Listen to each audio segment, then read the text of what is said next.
Well, hello, hello. It is good to be back on as we talk about reaching our best with Robnic Enterprise. My name is Sandra R. Blythe, and I am delighted to be with you today. So, last time we talked about the timing of truth. Last time we talked about the timing of truth. Today, we're going to talk about the assumption without understanding. The assumption without understanding. How many of us have been guilty of making assumptions? And what I know in asking that question, everyone who will listen and view this video has been guilty of that. The frequency may be different, but we have all been in a space where we have made assumptions. We have assumed something, and we thought the assumption was accurate based on what we saw.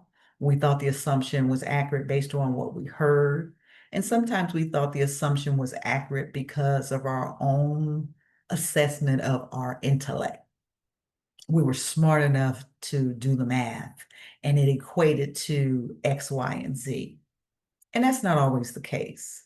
So I want to really talk about this, the assumption without understanding. It's okay to say, I don't know. Let me give you permission for that one.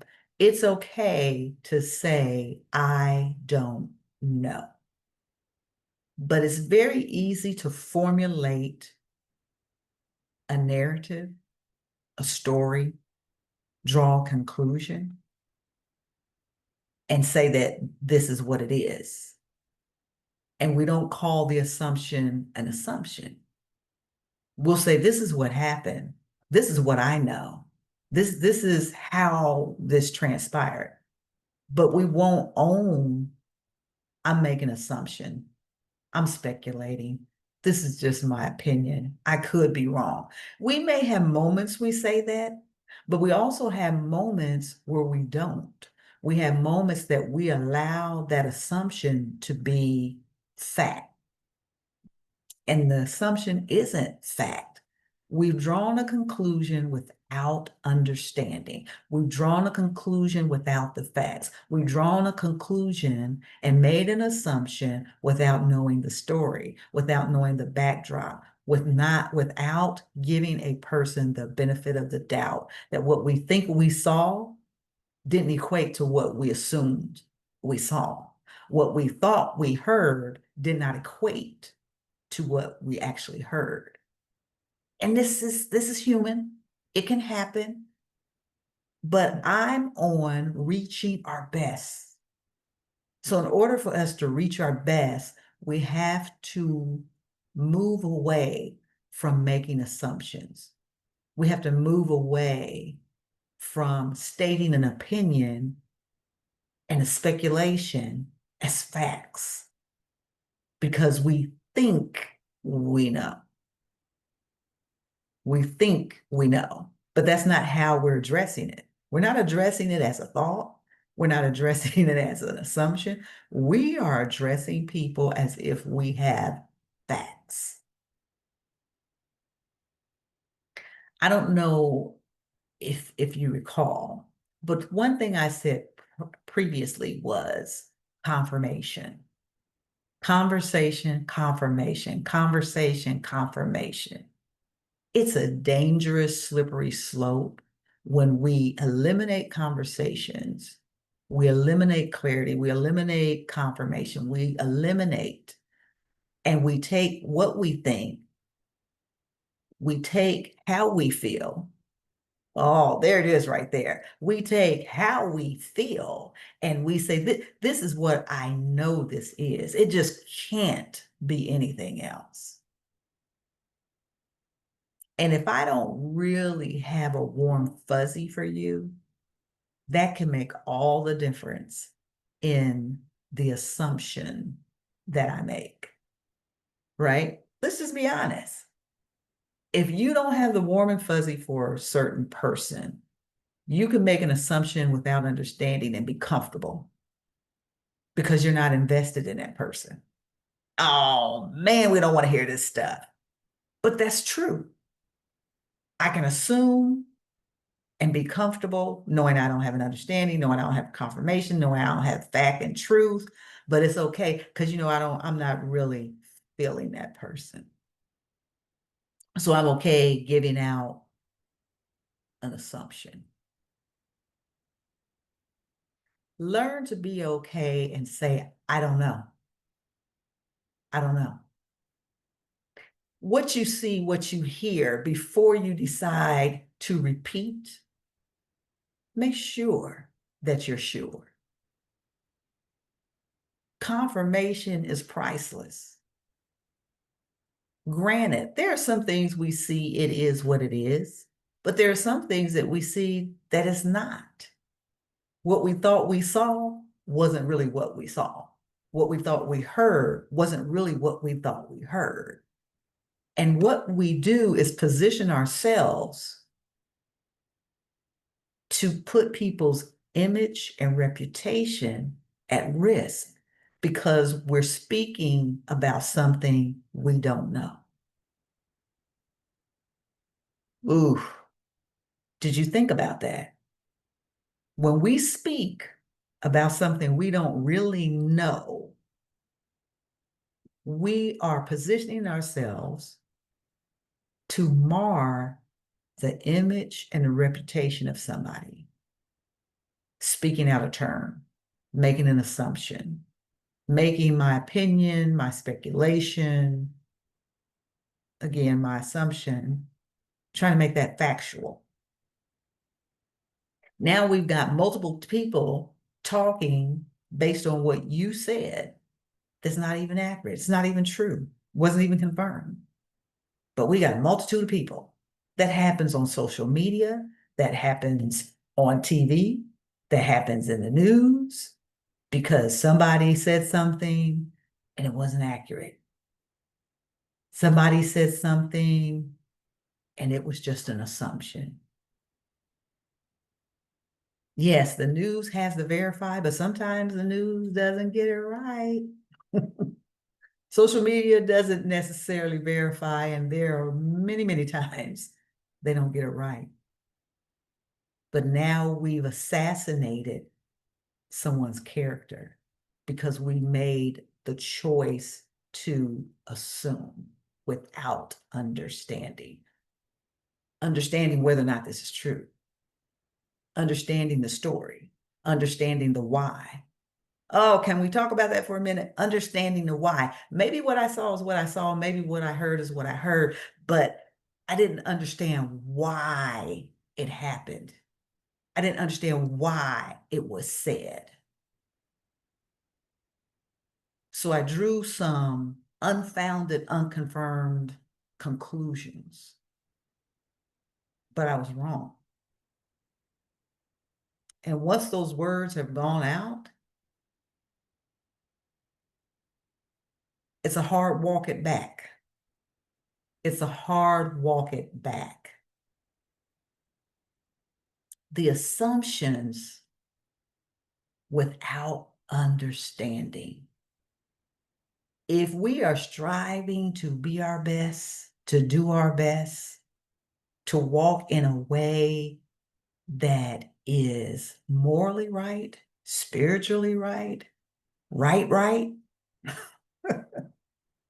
then we have to be very careful how we handle information we receive.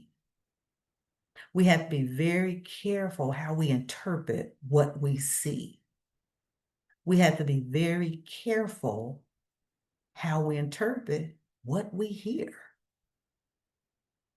I will continue to say this: conversation is essential. There are too many things that transpire and get lost and get misinterpreted when we choose not to have conversations, but we go speak things that we don't know for a fact. Then our character comes into question. We become toxic people. We become people that other people don't want to be around because we make a lot of assumptions. We share a lot of information that more times than not is inaccurate and does not have substance. I want you to think about this. Do you want people, do you want people making assumptions about you, your situation, your character, all of those things, and not have facts, and yet share that information with other people? I'm comfortable enough to say you don't want that. So let's not serve something that we don't want served to us. Let's be very careful, very intentional about what we say.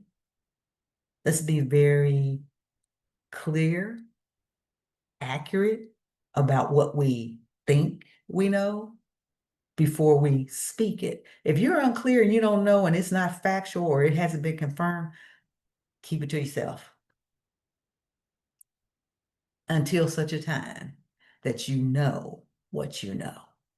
But if you don't, and you're going off of mere speculation, conclusions you've drawn because you saw and you heard, so 2 + 2 is 4 and I'm okay to, no, no, that's a hard no.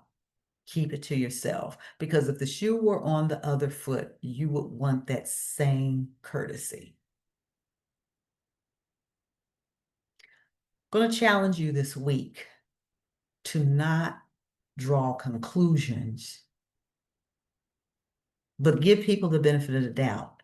And if it's that important, make sure you're having conversations before you take the step to share information. Because sometimes we can damage a person's character and it's going to be hard for them to rise above it because it was so detrimental. And you don't want to be that person. You don't want to be that person who does that. And you definitely don't want to be that person that is done to. I hope that helps us, even though I think for some of us that might have been a little uncomfortable. But I'm a strong believer in owning and taking ownership of what we do. We have to own it. And we have to reassess and we have to figure out how can I be better than that? Because you are better than that. You just gotta do some modifications. I only speak because I want you to be better. I only speak because I care. I only speak because I love. I never come on here speaking maliciously. I'm not trying to attack anyone or what they do. I'm just trying to get us to move the needle where each time I'm on, we get better. What I'm going to do right now is from my book, The Silence is Too Loud, there is a poem in here called The Conversation. And again, as the slides roll at the end of this, you'll see how you can go out to the website and make the purchase. But these are definitely books that they are life lessons. And I just encourage you to use them as a reference point and take the time and read them, right? So let me share this with you, and then we will close. It's called The Conversation. Oftentimes, we suffer in silence regarding a situation because we resist or refuse to have the conversation. Let me pause so you get this right. I'm not talking about confrontation, arguing, or a fight. The conversation is about clarification, information, and dispelling any possibility of misinterpretation.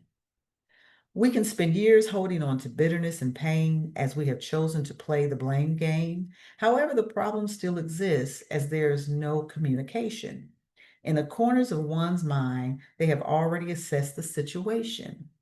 I will be the first to admit sometimes a conversation is tough, and we think doing nothing is doing enough. But the realization is we let it fester and brew, never extending the conversation of resolving who hurt who. anxiety and hurt that will not let you sleep at night, and your pride you can't relinquish for the conversation to make it right. Tears you shall shed as you toss and turn, withholding from a conversation which could be a lesson to learn. Choosing to share your story with others who can resolve the issue, but only shake their head while they hand you a tissue. Conversations are necessary for us to connect to each other, not leaving to chance or someone drawing conclusions of another. There's no doubt having a conversation can be hard to do, especially when we are presented with that which is true. That again was called The Conversation, and it's in the book, The Silence is Too Loud. Thank you so much for joining me. My name is Sandra R. Blythe, and I will be back on again soon to talk about reaching our best with Robnic Enterprise.